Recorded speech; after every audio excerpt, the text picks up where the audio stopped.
Can I sit here? The tiny, trembling voice came from a little girl holding a worn-out teddy bear, her eyes tired but gentle, her frail frame wrapped in a faded pink jacket. The man sitting alone at the park bench looked up from his thoughts. His sharp suit, expensive watch, and polished shoes screamed success, but his eyes told another story. They were the eyes of someone who had lost more than he'd ever gained. He gave the small nod. Of course, he said softly. The little girl climbed up beside him, her legs swinging, her teddy bear squeezed tightly in her hands. She looked at him curiously for a moment and then smiled, a smile so innocent it cracked through the walls he had built around his heart for years.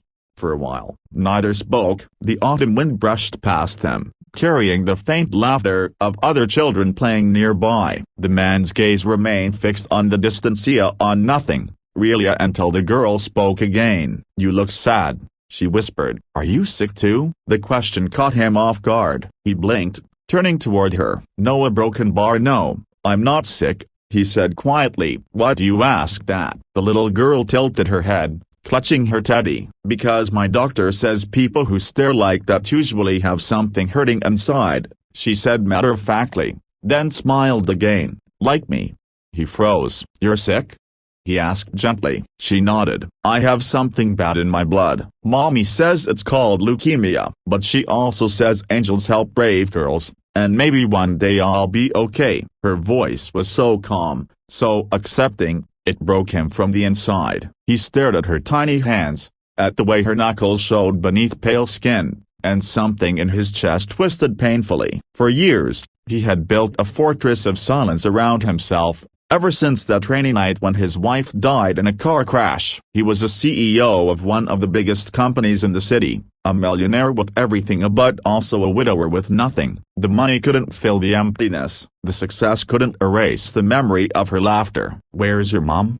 he asked softly. The girl pointed across the park to a woman sitting on a bench, her head bent, talking to a nurse. Even from far away, the man could see the exhaustion etched on her face. "She cries a lot," the girl said, "but I tell her not to. I tell her I'll be okay. I'm brave, see?" She lifted her chin proudly. He smiled weakly. "Yes," he whispered. "You are the bravest girl I've ever met." A soft cough escaped her, and he instinctively reached out, holding her shoulders steady until it passed. "Thank you," she said, her voice tiny. "What's your name?" "Daniel," he replied. "And you?" "Lily." That one name would change his life forever. They talked for an hour about stars, teddy bears, and dreams. She told him she wanted to be a doctor someday to make all the little kids stop hurting. He listened, and for the first time in years, he laughed. A real, honest laugh. When her mother came to take her home, Daniel found himself saying,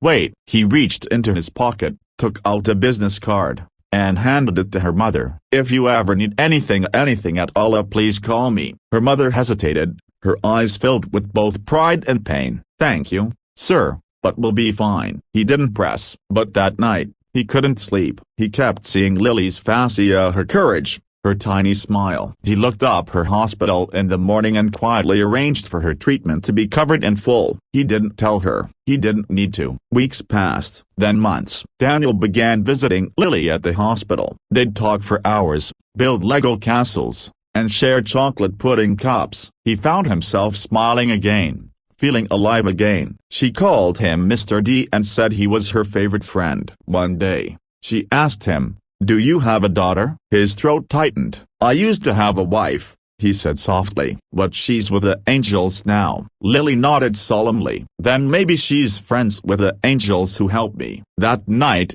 Daniel cried for the first time in years. He didn't know it then, but Lily's light was slowly healing him, mending wounds he thought would never close. And as she grew weaker, he grew stronger, determined to save her. When the doctors said she needed a bone marrow transplant, he took every test possible. The odds were low, but miracles happened quietly. Against all odds, he was a perfect match. The surgery went well. Lily's mother wept in his arms. Daniel said nothing, just held her as if she were his own. Months later, Lily ran to him across the park, her hair growing back, her cheeks pink with life. "Mr. D," she squealed, "I'm better. Mommy says I can go to school." He laughed and lifted her in the air, tears in his eyes. "You did it, "Lily, you're my hero," she giggled. "No, you are, silly." From that day on, Daniel became part of their family. He sponsored her school, helped her mother find work, and every Sunday, they met at the same park bench, the one where it all began. Years later,